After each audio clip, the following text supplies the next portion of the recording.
The rain had a way of haunting Blackthorn Manor. It fell in endless sheets that clung to the grey stones, crawling down like ghosts that refused to move on. Inside, the grand corridors were silent, not with peace, but with the suffocating stillness of a life emptied of joy. At the very centre of that stillness stood Adrian Blackthorn, the Duke of Winthorpe, tall, severe, and untouchably cold. His reputation had long preceded him. To society, he was a man carved from iron and pride. To those who worked beneath his roof, he was a storm that never truly passed. And to himself, he was simply hollow. They said he had once been capable of laughter, of tenderness, of love, but that was before her.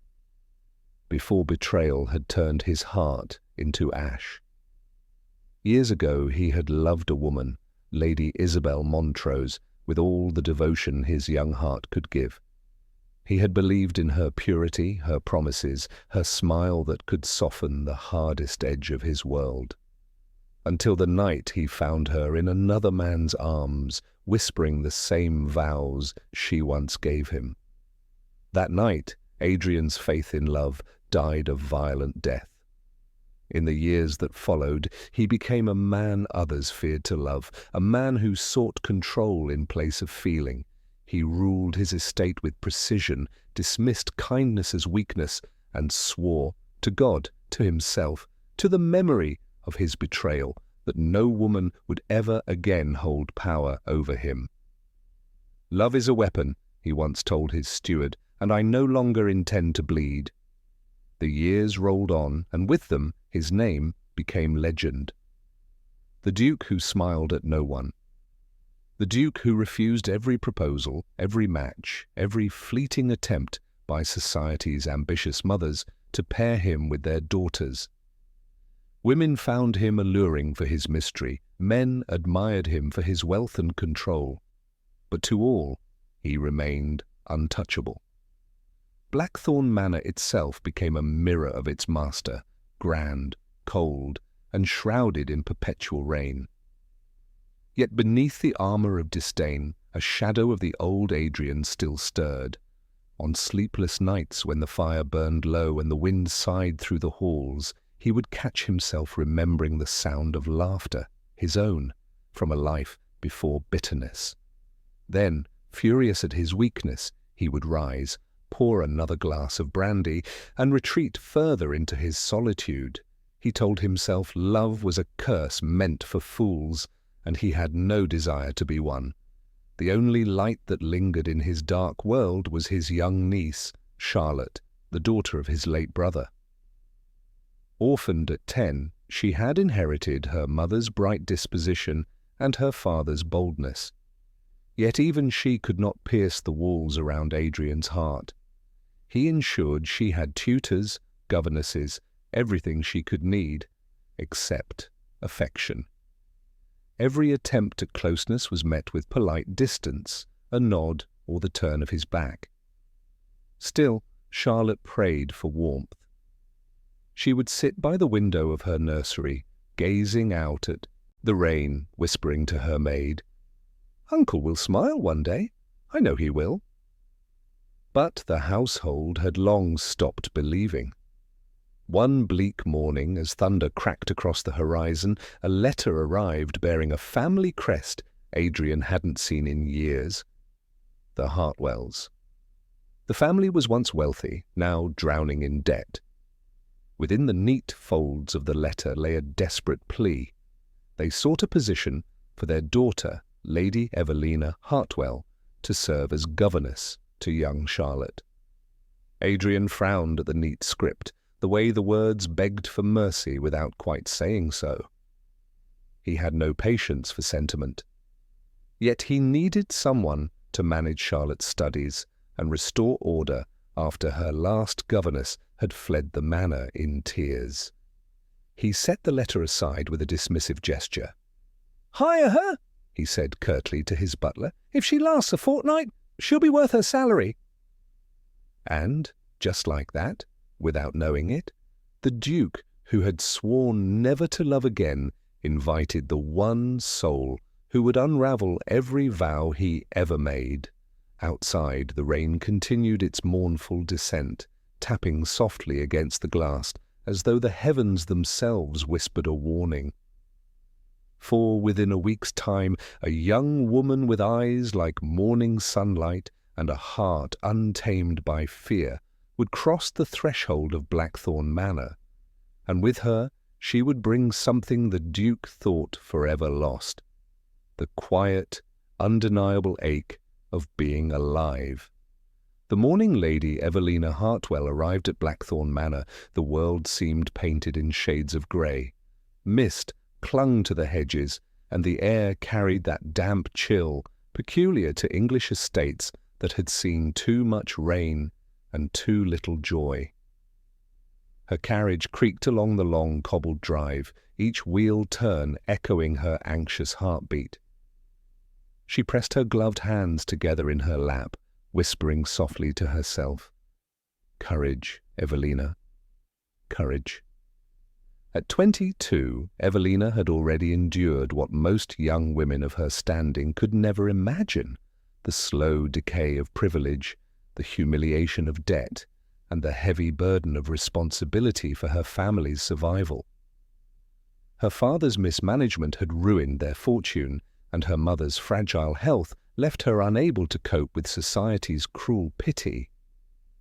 So when the offer came to serve as governess to the Duke of Winthorpe's niece, Evelina accepted it, even though it meant stepping into the household of a man rumoured to have neither heart nor mercy.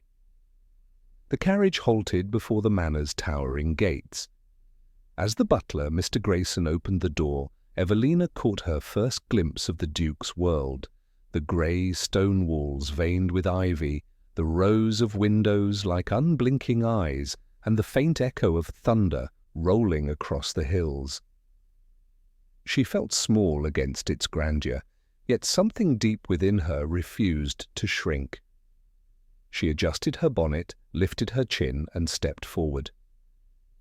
Inside, the manor was immaculate but cold. The marble floors shone like mirrors, yet no warmth radiated from the hearths.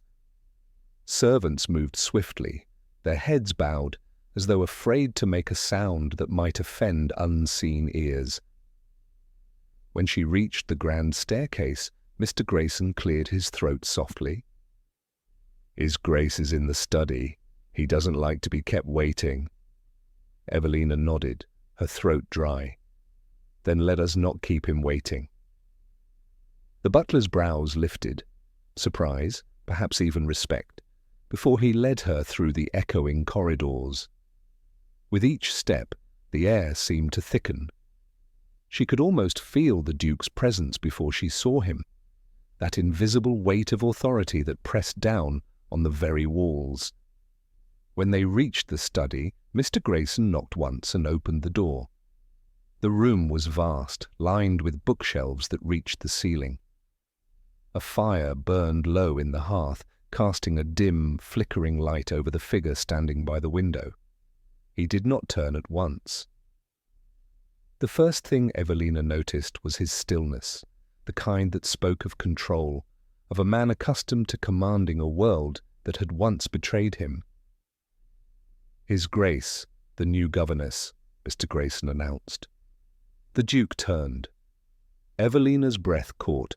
Adrian Blackthorn was every bit as striking as the whispers had claimed. Tall, broad-shouldered, with a presence that seemed carved from storm clouds and shadows. His eyes, sharp, steely grey, swept over her like frost over glass. He took in every detail: the plain but well-kept blue muslin gown, the careful poise, the eyes that refused to flinch under his gaze. "You are Lady Evelina Hartwell," he said at last, his voice smooth but devoid of warmth. "Yes, Your Grace." He studied her in silence. "Your father writes that you have experience teaching young children." "I do," she replied evenly. "I've cared for my younger sisters, and I served briefly as tutor to the Pembroke twins last winter." A faint lift of his brow. "And they survived?" The dryness of his tone startled her, but instead of shrinking, she met it with quiet dignity. "Quite well, Your Grace. They can now recite every verse of The Tempest, though not always in order." For a fleeting second she thought she saw the corner of his mouth twitch. Amusement, perhaps, but it vanished as quickly as it came. "You may begin your duties immediately," he said, turning back to the window. "Charlotte is intelligent but easily distracted. Do not indulge her fancies. She requires discipline, not sympathy." Evelina hesitated. "Children, Your Grace, often require both." That made him turn. His gaze sharpened, and the firelight caught the hard angles of his face. "You are not here to instruct me on what children require, Lady Hartwell. You are here to obey." Her pulse quickened, but her chin remained lifted. "Then I shall obey, Your Grace, insofar as obedience serves what is right." The silence that followed was heavy, electric. Then, to her surprise, he gave a short, humorless laugh, not kind, but curious, as though intrigued by her defiance. "Very well. We shall see how long right survives within these walls." When he dismissed her, Evelina curtsied, her heart pounding. As she walked toward the door, she could feel his eyes still on her, not as a predator studies prey, but as a man reluctantly fascinated by something he does not wish to understand. Outside the study, she leaned against the cold stone wall, exhaling shakily. She had met the infamous Duke of Winthorpe, and somehow she had spoken without trembling. In the far corner of the hall, little Charlotte peeked out from behind a curtain, her eyes wide with curiosity. "Are you my new governess?" she asked. Evelina smiled, warmth returning to her voice. "I am, and you must be Lady Charlotte." The child nodded eagerly. "Do you smile this much when Uncle Adrian is near?" Evelina laughed softly. "I haven't known him long enough not to." Charlotte giggled, and in that simple sound the manor's darkness seemed to lift, if only for a heartbeat. But deep within his study the Duke stood by the window, watching the soft figure disappear down the corridor. For reasons he could not name, he found himself wondering what she would look like when she stopped smiling.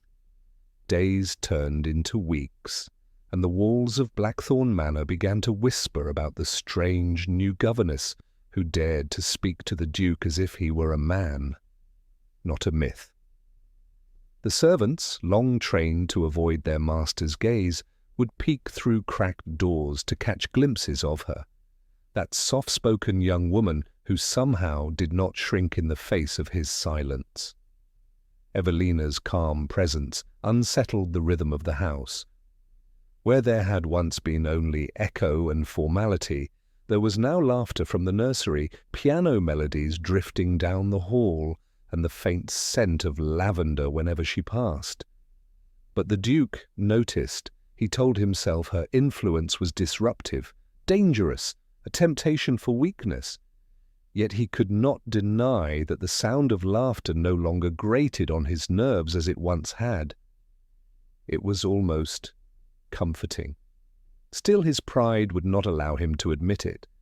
Evelina, meanwhile, found herself treading an invisible line. Every time she met the Duke, she felt the tension of two worlds colliding, hers full of faith and tenderness, and his built from iron and restraint.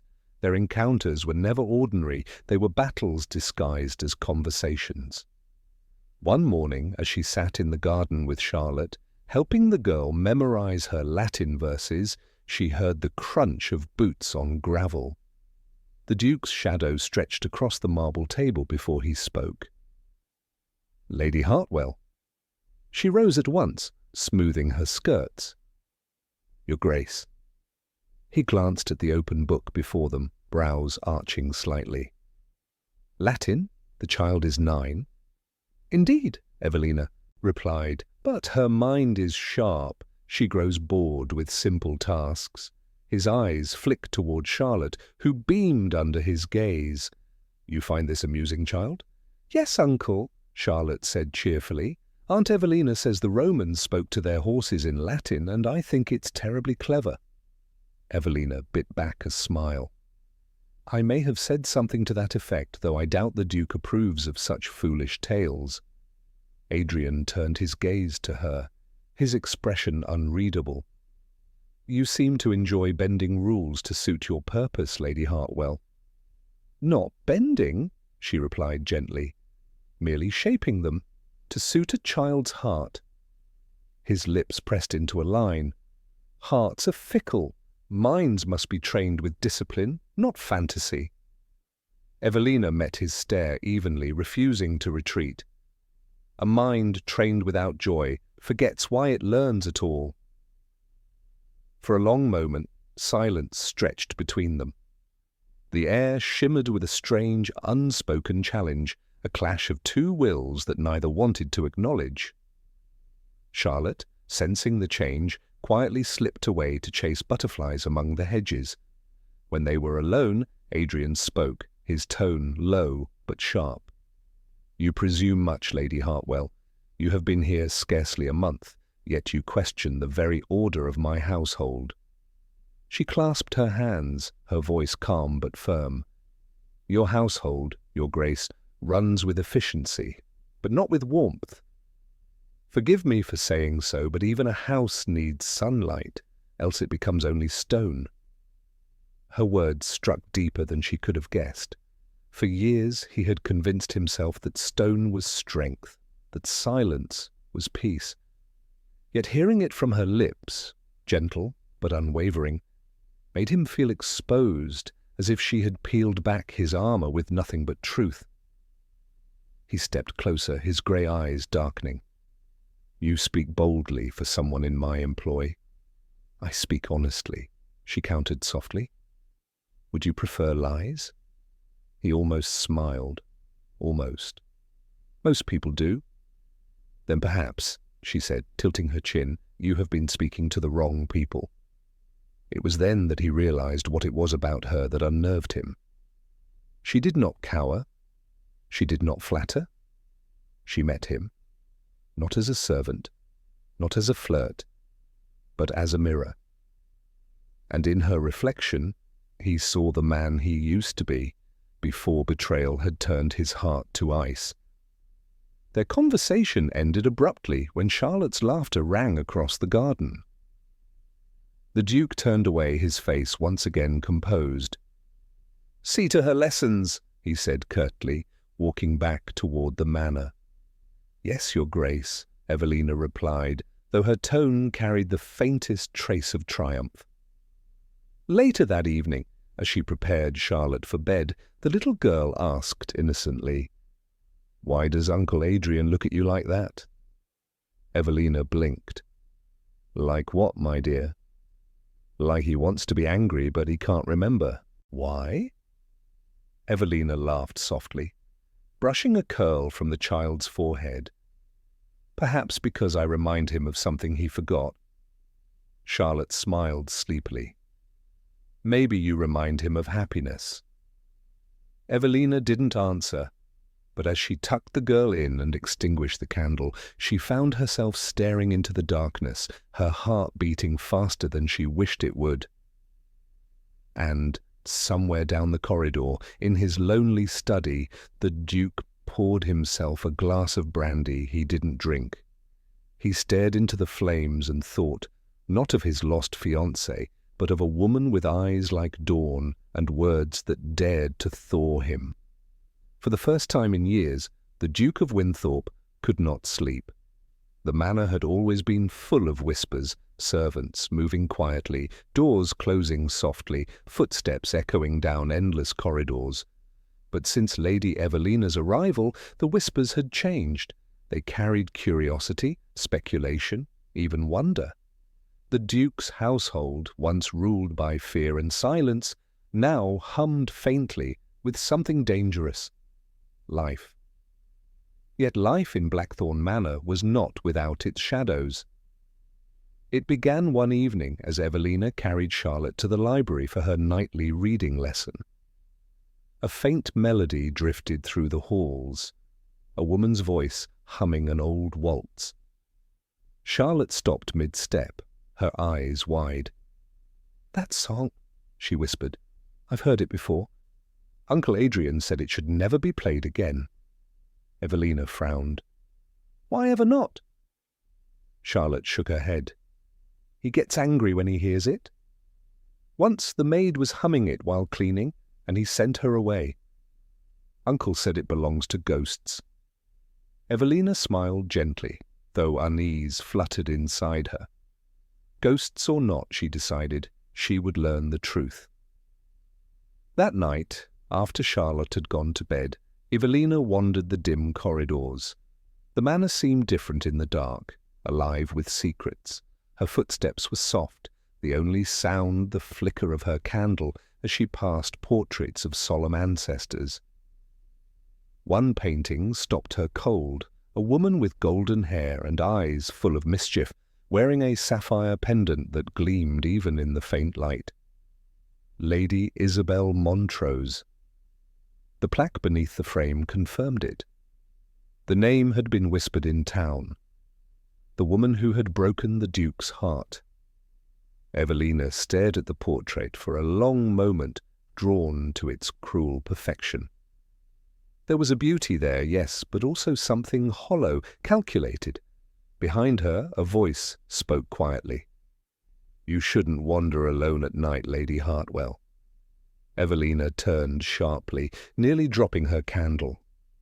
The Duke stood in the doorway, dressed in his dark housecoat, the firelight from the hall catching the silver in his eyes.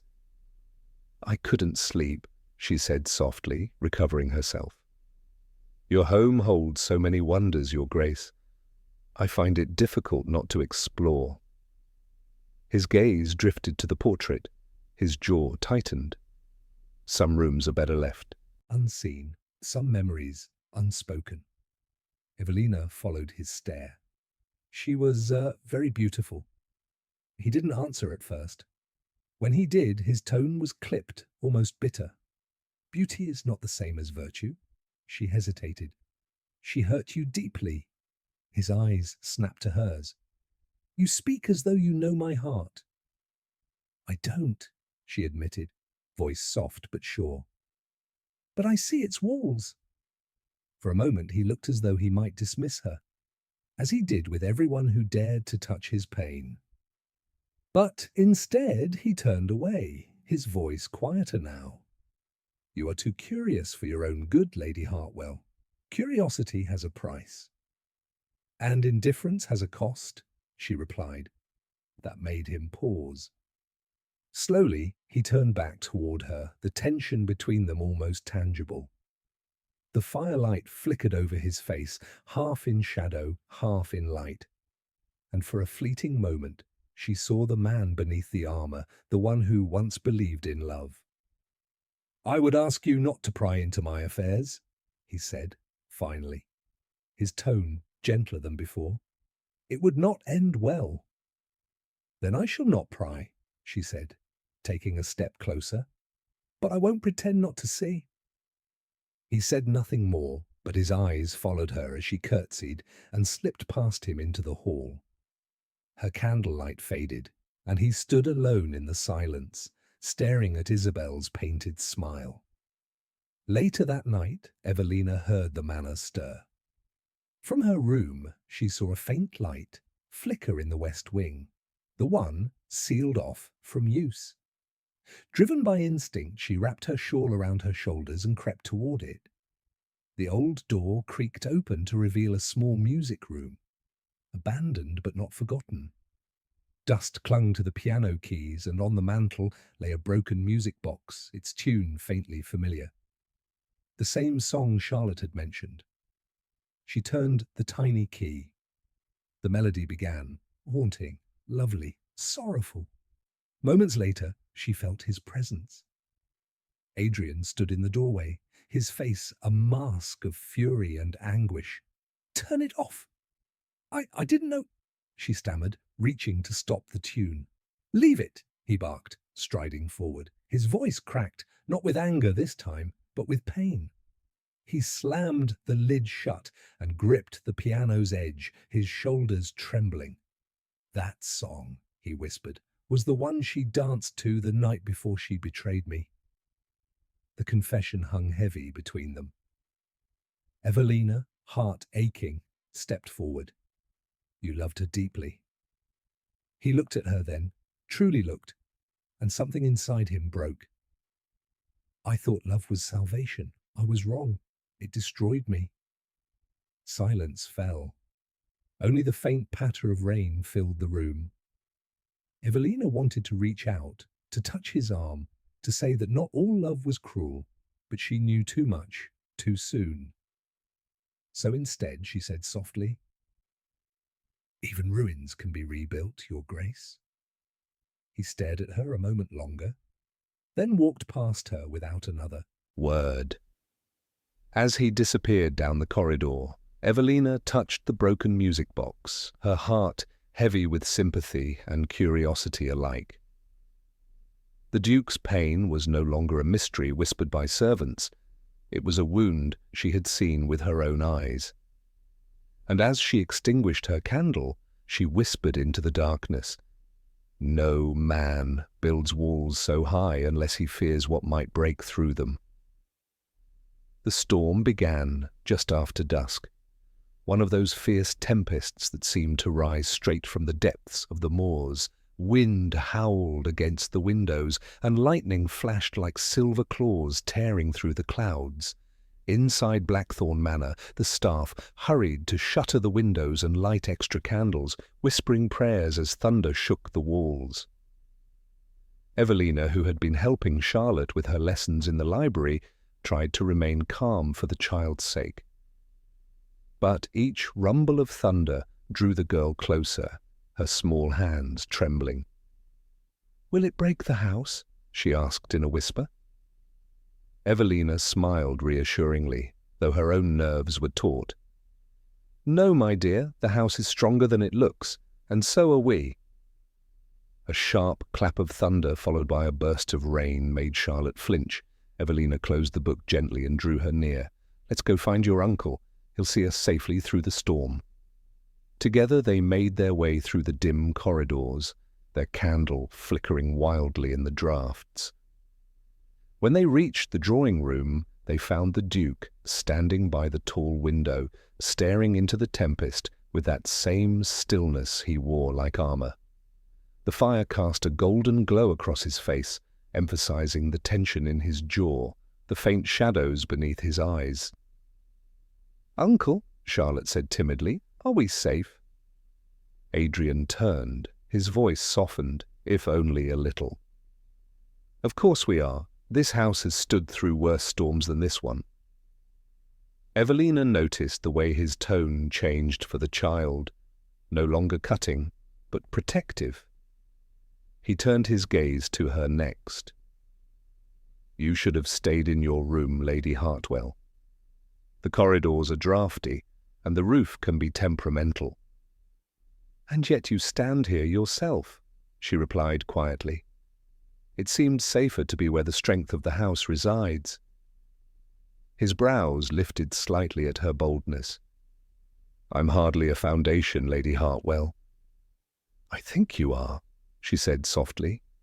"Even the strongest walls need something to hold them up." For a moment, their eyes met, her calm against his storm. Lightning flashed, illuminating the space between them, and something fragile stirred in the silence that followed. Charlotte, watching them curiously, broke it with a yawn. "I think I'm sleepy," she murmured. Evelina smiled and guided her toward the armchair. "Then we shall read something to keep the thunder away." As the storm raged outside, she began to read softly.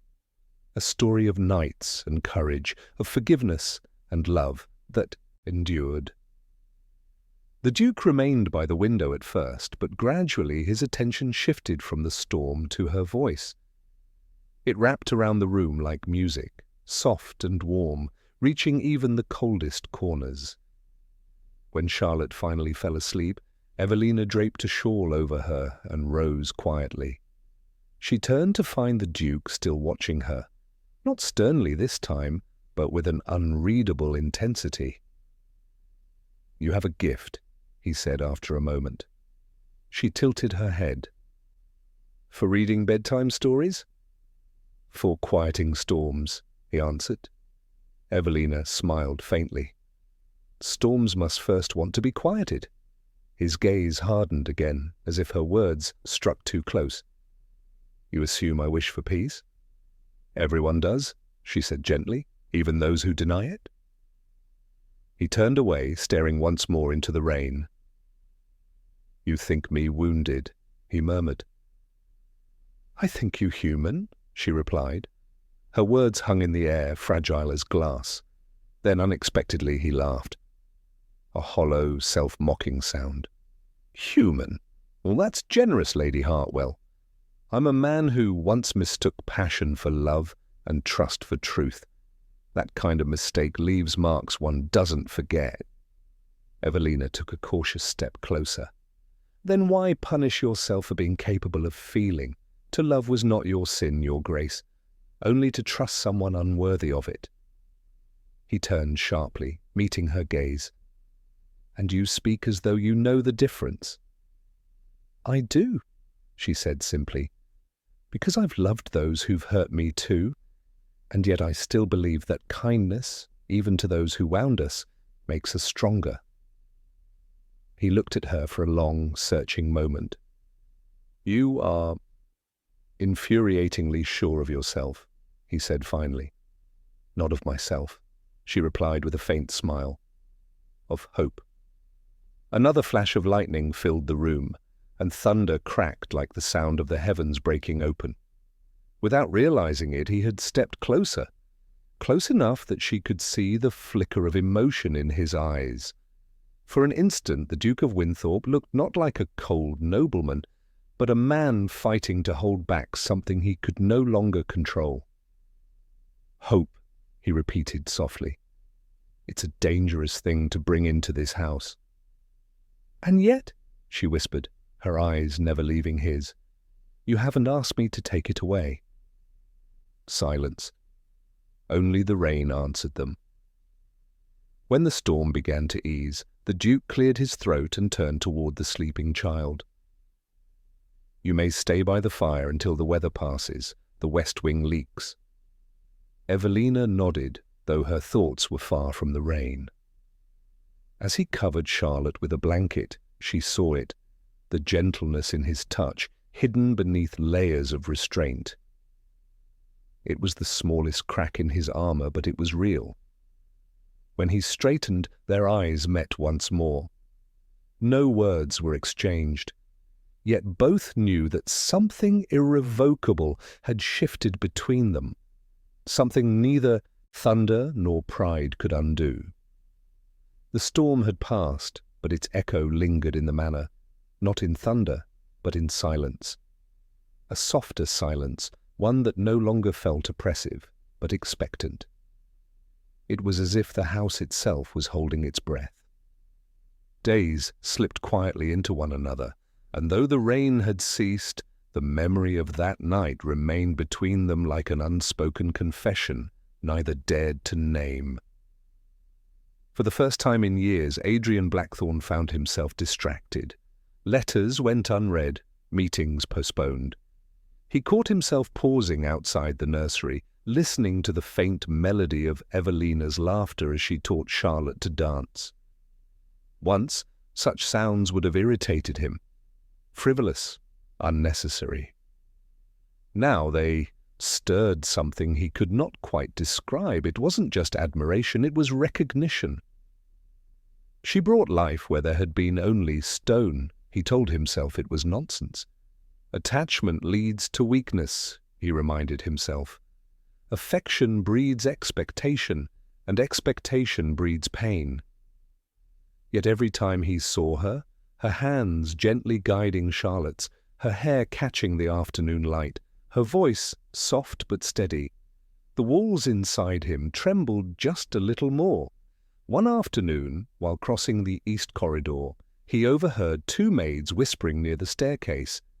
"They say she's bewitched him," one giggled. "Imagine," our Duke smiling. "Don't be foolish," the other replied. "His Grace doesn't smile. He tolerates her because she's good with the child." "But I saw them in the garden yesterday," the first whispered. She was reading poetry and he was listening. The devil himself must be losing patience if the Duke listens to poetry. Adrian cleared his throat deliberately, and both women froze. Without a word, he continued down the hall, but his lips twitched in something dangerously close to amusement. That evening, he found Evelina alone in the garden, sketching by the fading light. Charlotte had gone to bed early, and the manor was unusually still. He stood a few paces away, uncertain whether to disturb her. But she turned before he could decide. "Your Grace," she greeted, rising gracefully. "I didn't hear you approach." "I'll walk quietly," he said, though there was no edge to his tone. "You're fond of this garden." "I am," she replied. "It's the only place that feels untouched by sorrow." He studied her sketch, roses in bloom, captured with remarkable detail. "You draw well." She smiled faintly. Art is simply patience turned visible. He regarded her for a long moment. "You surprise me, Lady Hartwell. You speak as though pain and beauty are the same." "Sometimes they are," she said softly, glancing toward the horizon where the last streaks of pink lingered. "Beauty often grows where pain has been." Her words struck him like the gentlest of blows. He looked away, his jaw tightening. "You speak like someone who's lived too much for her age." "I've lived enough to know that sorrow doesn't end a person," she replied. "It simply teaches them how to begin again."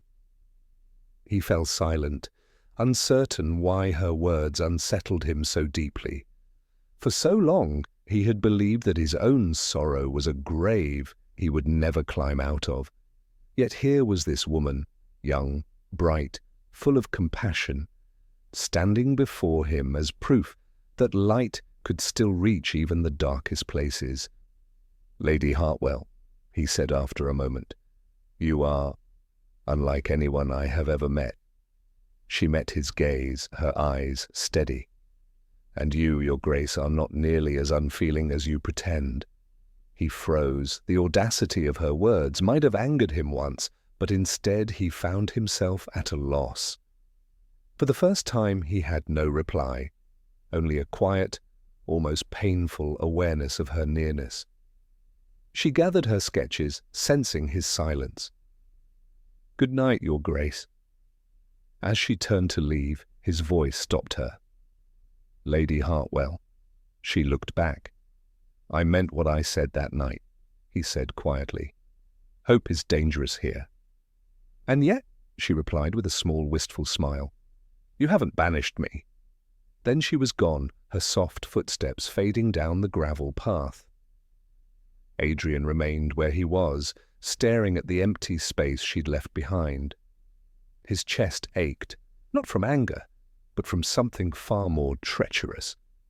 He realized with slow and terrible clarity that his vow, the one he'd lived by for years, was beginning to crumble.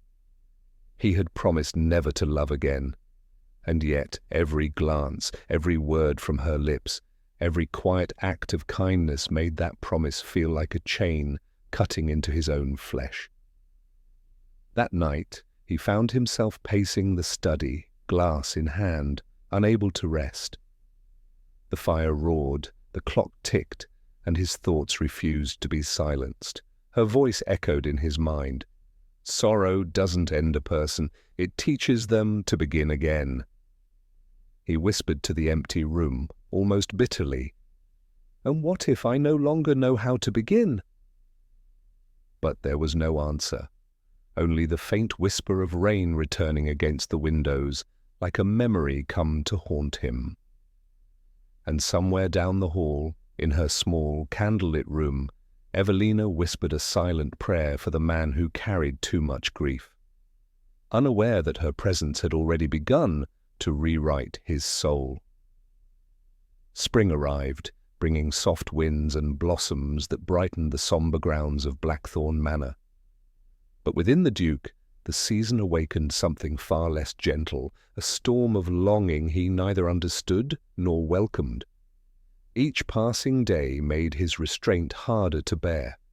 He told himself it was admiration, gratitude, anything but the dangerous truth. Yet whenever he heard Evelina's laughter, or saw her hand brush Charlotte's hair with maternal tenderness, something inside him stirred and twisted painfully. He had grown accustomed to control, in business, in temper, in every breath he took. But love was chaos, and Adrian Blackthorn had sworn never to be ruled by chaos again. That fragile balance shattered the morning Julian Hawthorne arrived. Julian was a charming young nobleman from London, handsome, witty, and familiar with Evelina's family. His visit was innocent enough. He claimed to be passing through the county and wished to pay his respects. But to the Duke, his smile was an intrusion, his every glance toward Evelina a silent provocation. From the moment Julian's boots touched the marble floor, Adrian's world tilted out of alignment. Evelina, unaware of the Duke's simmering resentment, greeted her old friend warmly. "Julian, I had no idea you were in Devonshire." "And miss a chance to see the famous Blackthorn Manor?" Julian grinned. "And its most talked-about governess?" Her cheeks coloured faintly, but her laughter was genuine. "You haven't changed." "Nor have you," he replied, his eyes softening. "Still far too kind for this cruel world."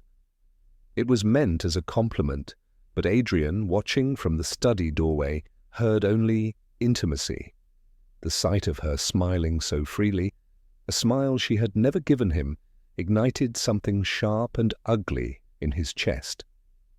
Later that evening, as the household gathered for supper, the Duke's restraint began to crack. Julian was charm incarnate, spinning stories that made Charlotte giggle and Evelina smile. Each laugh she shared was another blow to Adrian's pride, another reminder of the warmth she freely offered to others. Warmth he could not accept without shattering his vow. When Julian playfully took Evelina's hand to demonstrate a card trick, Adrian's voice cut through the room like a blade. "That will be enough." The laughter died. All eyes turned toward him. "Forgive me, Your Grace," Julian said easily. "We were merely passing the time." "Blackthorn Manor is not a gaming hall," Adrian said coldly. His gaze flicked to Evelina. "I expected better of my governess." Colour drained from her face. "We were only at 8. You forget your place," he interrupted, his tone sharp as ice. A servant should remember propriety before indulging in flirtation. The words struck like a whip. Silence fell, heavy and suffocating. Julian's brows knit. "With respect, Duke, Lady Hartwell is no servant. She is a lady by birth and—" Adrian's glare silenced him. "That will do, Mr. Hawthorne." "Ah!" Evelina rose slowly, trembling but defiant. "You shame yourself, Your Grace, not me." Her voice quivered, but her eyes burned bright with pride. "I have done nothing dishonourable, yet you treat me as though kindness were sin." The Duke's jaw tightened. "Leave us." "For once," she whispered, "I think I shall." She turned and walked from the room, her footsteps echoing in the stunned silence. Charlotte began to cry softly, and even Julian looked at the Duke with something close to pity. "You know," he said quietly, "for a man who claims to despise love, you wear jealousy rather poorly." Adrian said nothing. When they were alone, he poured himself a drink with a hand that wasn't entirely steady. His reflection in the glass seemed unfamiliar. The same face, but the eyes were darker, angrier, lonelier. That night, the manor felt colder than ever. Evelina packed her belongings in silence, her mind reeling with humiliation and hurt.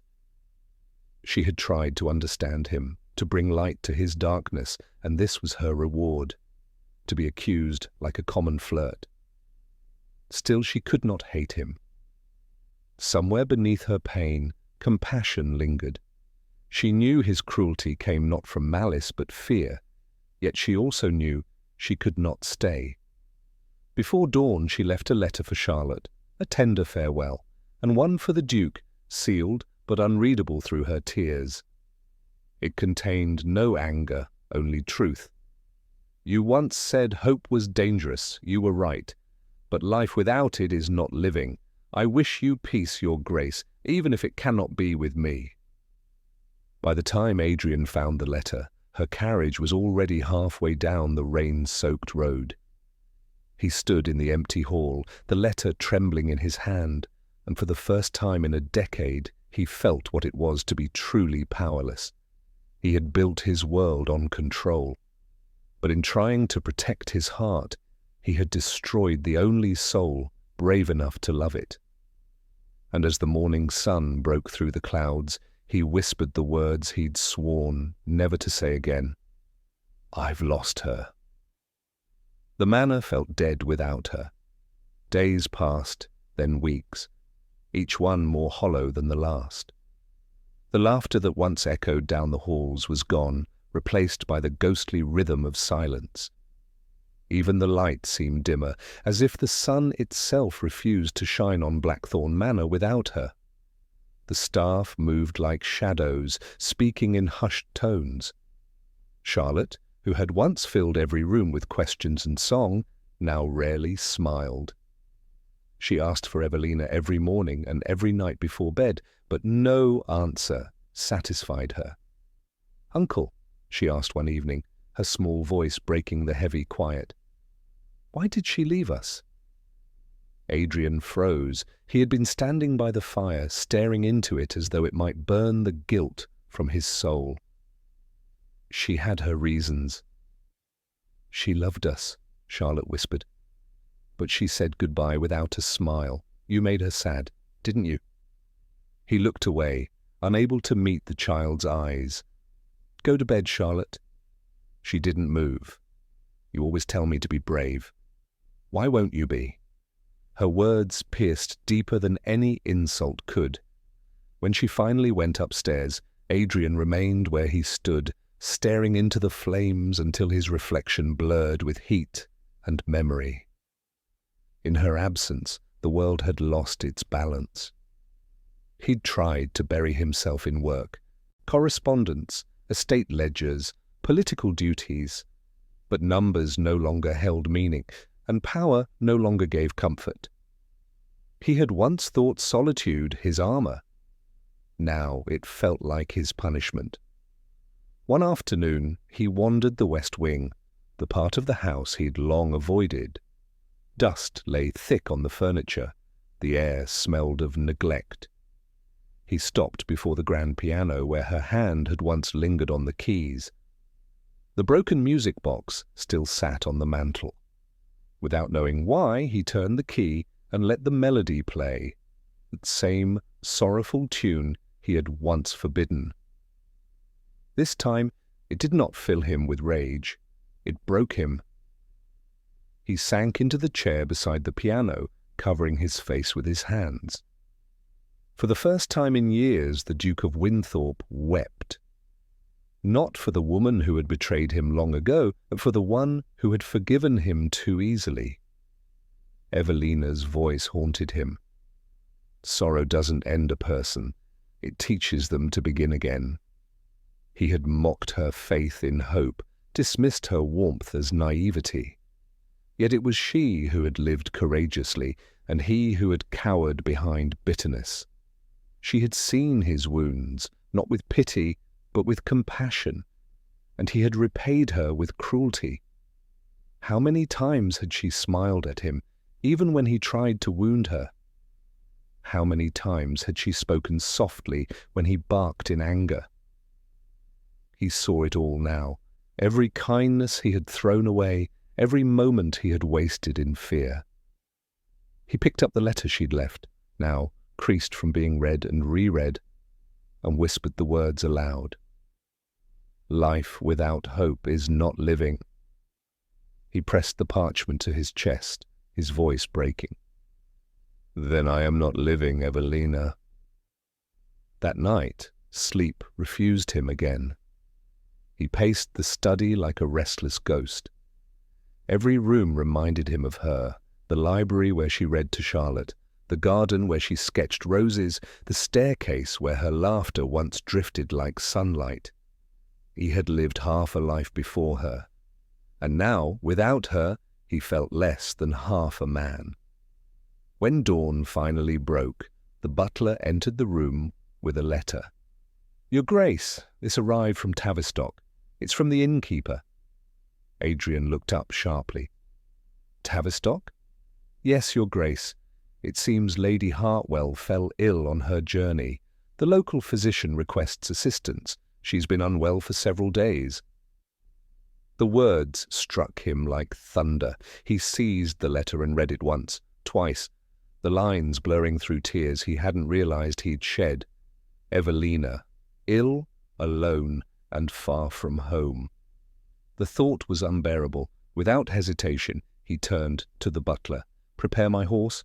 I leave within the hour. My lord, the roads are irrelevant. Adrian snapped. She needs me. The butler, seeing the fire in his master's eyes for the first time in years, bowed and hurried away. Within minutes, the Duke of Winthorpe, the man who once swore never to love, was mounting his horse under a grey, wind-torn sky. Rain began to fall again, relentless and cold, as though fate demanded he atone for every cruel word he had spoken. He rode through it all. Mud, thunder, and exhaustion be damned. His cloak clung to his shoulders, his gloves slick with rain, but he did not slow. He rode with the desperation of a man who had finally realized the truth too late. By the time he reached Tavistock, the storm had calmed, replaced by a pale, merciful dawn. When he reached the innkeeper's door, his heart pounded with a fear he had not felt since his youth, the fear of loss. Lady Hartwell, he said breathlessly, where is she? The innkeeper pointed upstairs. Third room on the right, Your Grace. She's weak, but she's still fighting. Adrian didn't wait another second. He climbed the steps 2 at a time, his heart thundering in his chest. At that moment, he understood everything, every vow, every scar, every tear. He had sworn never to love again, but love had found him anyway, in the form of a woman whose gentleness had undone his rage, whose tears had melted his pride, and whose absence had left him more broken than betrayal ever could. And he knew with absolute certainty that if she slipped away now, the mighty Duke of Winthorpe would fall to his knees before God himself, begging not for forgiveness, but for one final chance to love her as she deserved. The inn was small, a humble, timber-framed building tucked at the edge of Tavistock village, its roof glistening under the last traces of rain. The Duke dismounted, his boots splashing in the muddy puddles, his heart hammering with fear. He pushed open the door, rainwater dripping from his coat, startling the innkeeper's wife who sat behind the counter. "Lady Evelina Hartwell," he said hoarsely, "I was told she is here." The woman's eyes softened. "Aye, sir. Upstairs, third room. She's been fevered for days. The doctor says she's been calling your name." The words pierced him deeper than any blade could. Without another breath, he strode up the creaking stairs, each step heavier than the last. When he reached her door, he hesitated, just for a heartbeat, then pushed it open.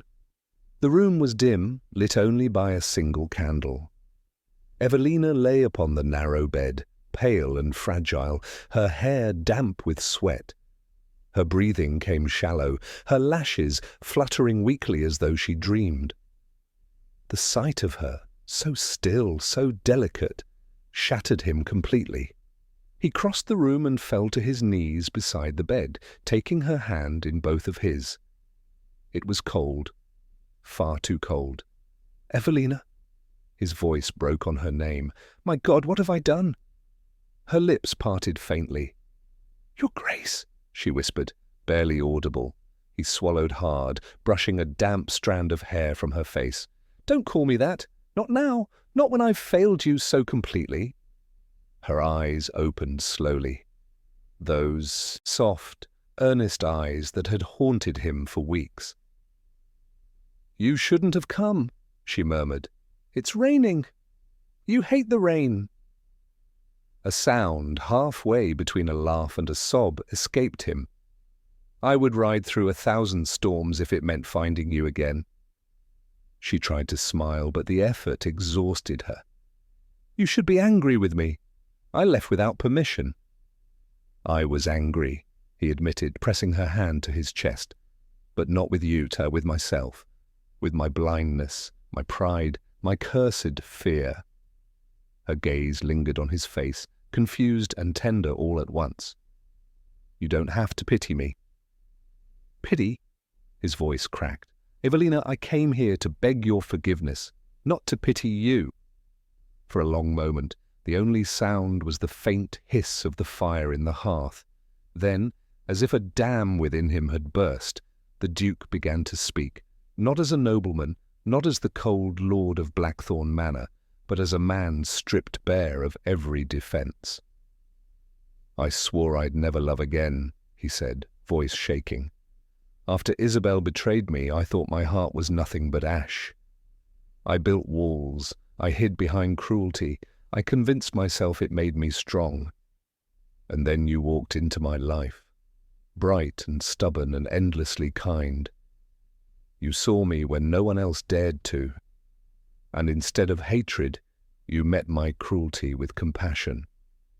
You brought life back into a place I'd long condemned to death." He bowed his head, his forehead resting against her hand. "And what did I do? I repaid your grace with humiliation. I accused you, the one person who saw me, of deceit. I hurt you because I couldn't bear how much you mattered." Tears welled in her eyes. "You don't have to—" "I do," he interrupted fiercely, his voice breaking. "Because I was wrong. About you, about love, about everything." He looked up, and the pain in his eyes was raw, unguarded. "You once told me hope was dangerous, but I see now it's the only thing worth holding on to. If you can find it in your heart to forgive me, Evelina, I will spend the rest of my life proving I am no longer that man." Her tears slipped silently down her cheeks. "You loved me?" His breath trembled. "From the moment you defied me in that garden, I think I began to. I fought it. God knows I did. But love isn't a choice, Evelina. It's a reckoning." For a long, fragile moment, she was silent. Then, with the faintest ghost of a smile, she whispered, "You always said hope had no place in your house." He gave a broken laugh through tears. "Then I'll burn the house to the ground if that's what it takes to make room for it." She let out a shaky breath, part laugh, part sob, and reached up, her trembling fingers brushing his cheek. "I never wanted to change you, Adrian. I only wanted you to remember who you were before the pain." He turned his face into her palm, pressing a kiss against it, his tears mingling with hers. "And I remember now," he whispered, "because of you." For the first time in years, the Duke of Winthorpe, the man who had built his life upon pride, fell fully to his knees, not in defeat, but in love. When the doctor entered quietly a moment later, he found the feared Duke kneeling beside the bed, his hand entwined with hers, his head bowed in prayer. And when Evelina's faint whisper reached his ears, "Don't leave me," he smiled through tears and said softly, "Never again." The ballroom shimmered under the soft glow of hundreds of candles, their flickering flames casting golden patterns across the polished floor, reflecting the grandeur of a world that had always demanded restraint, propriety, and decorum. Yet, amid the perfection of this gilded room, there was a single truth that neither wealth nor status could suppress: the raw, unguarded emotions between two hearts that had long danced around one another in silence. The Duke, who had spent years vowing never to succumb to love, found himself captivated not by the elegance of the chandeliers, the whisper of silk dresses, or the polite nods of courtiers, but by her, the woman who had made him question every certainty, who had broken through the cold barriers he had so meticulously built, now stood before him, trembling with vulnerability, her eyes glistening with the remnants of tears that had, paradoxically, brought him to life. Each droplet of her sorrow was a spark that ignited a fire in his chest, one that had lain dormant beneath layers of pride and resolve, and as he extended his hand toward hers, it was not just a gesture of dance, it was a silent plea, a bridge across the chasm that had kept them apart for far too long. Her fingers, delicate and hesitant, brushed against his, sending a shiver that seemed to travel through every nerve in his body, and in that contact he felt the gravity of everything unsaid, every look and fleeting smile that had marked their encounters. The music swelled, a soft, lilting waltz that seemed to recognize the language of their hearts, guiding them across the polished floor in a rhythm that neither had rehearsed, but both instinctively understood. With each step, he felt the walls around his heart crumble, brick by brick, as if her presence alone were the key to unlocking a part of him he had long denied. He had promised never to love, never to allow himself the weakness that intimacy demanded, yet here he was, entirely undone, caught in the exquisite vulnerability of a moment that was wholly theirs. As they moved together, their bodies close but careful, he could feel the warmth of her breath, hear the soft intake of air as she laughed, a delicate, hesitant sound that spoke of relief, joy, and the tentative hope of something new. Memories of past encounters flooded him. The way she had challenged his pride with quiet defiance, the subtle softness behind her eyes when she thought he wasn't, watching the way her tears had once fallen in the solitude of her chamber, unknowingly awakening the dormant parts of his soul. Every step of the dance was laden with the weight of their shared history, each movement a negotiation between fear and desire, doubt and courage. And yet, for the first time, the Duke felt unburdened, liberated by the very emotion he had spent years denying. He realized that love was not a weakness to be shunned, but a force that could render life incandescent, beautiful, and achingly alive. The crowd around them blurred into insignificance. Faces, gowns, and jewels melted into the background, as if the world itself had bowed out to honor the intimate universe contained in their embrace. He pressed his lips gently to the back of her hand, a gesture at once reverent and tender, and she looked up at him, startled and yet trusting, as if she had always known this moment would come, had always believed that beneath the Duke's stoicism lay a heart capable of a depth she had never dared to imagine. Their eyes locked, and in that gaze a silent confession passed between them, an acknowledgement of pain, resilience, longing, and ultimately love. The tears that had once been her sorrow now shimmered like jewels of triumph, a testament to the power of vulnerability and the courage to feel. He spoke, his voice low, but filled with an intensity that made her pulse quicken. "I promised I would never love. Yet here I am, undone by nothing more than your presence, your truth, your heart." She trembled, not with fear, but with a realization that the man before her, the Duke who had seemed unyielding, was entirely hers in that moment. And as they twirled beneath the chandeliers, the rhythm of the waltz matched the beat of their hearts, a symphony of surrender and devotion. He felt the weight of every unspoken word, every denied affection lift from his shoulders, replaced by a boundless clarity. Love was not a chain, but a dance, and he was finally willing to step into its embrace without hesitation. The crescendo of the music enveloped them, carrying them to the center of the room where, for a fleeting eternity, nothing existed beyond the warmth of their touch and the brilliance of their connection. His hand found the small of her back, guiding her with gentle assurance, while her head rested lightly against his chest, listening to the steady rhythm of a heart that had once been a fortress. And in that closeness he understood the profound truth that had eluded him for so long, that love was not a promise to be feared, but a force that could transform the soul, that could render the impossible possible, that could teach even the most guarded heart to kneel, not in submission, but in awe of the beauty it had discovered. Finally, as the last notes of the waltz faded into the stillness of the candlelit hall, the Duke lowered himself to one knee, not in apology, not in weakness, but in reverent admiration of the woman who had claimed his heart. She looked down at him, breathless, eyes wide, the faintest smile curving her lips as if to say she had always known this moment would arrive.